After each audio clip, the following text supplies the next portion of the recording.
I'm a founder, and that means I'm exiting Mm. and I'm going to have whatever, whether it's private equity or I'm going to have a path out. And they're very intuitive to what that might look like. But again, they may not be in tune to their personal finances. They're so focused on the business that they're not even thinking about the lifestyle design, right? Which clearly comes back into play when you take the exit, regardless of what that exit looks like.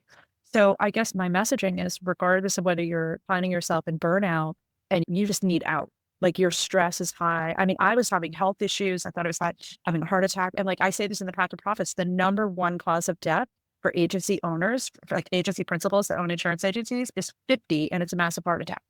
Mm. And I was 47 years old and I thought, that's not going to be my demise. I've worked really hard, but I don't want that to be my demise. And I'll tell you something, the day that I told my business partner that morning that I wanted to plan an exit and I didn't know if she was ready, I had an idea that she wasn't. Her two daughters worked for us and had come into the business.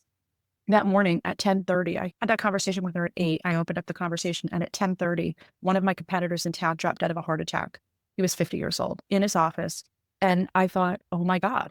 And this was what I was feeling, right? So I'm glad that I answered the call, but I think showing up in your business differently from the onset, or even right now, I said earlier, like you can do anything differently if you just make a decision that you're going to do something different. So if today's the day that you've been in financial avoidance, if today's the day that you just are thinking about the cash flow of the business and not thinking about building it to exit, like showing up differently, get support to help you see things differently, different perspective, and go into the places where you might have been hiding or avoiding, or you've been just hustle culturing it. And there's just no room for you to work on the business versus in the business, right?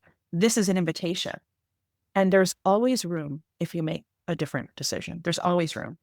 The choice I choose, I think, is one of the most powerful phrases in the human language. And I think it may be only second to I am.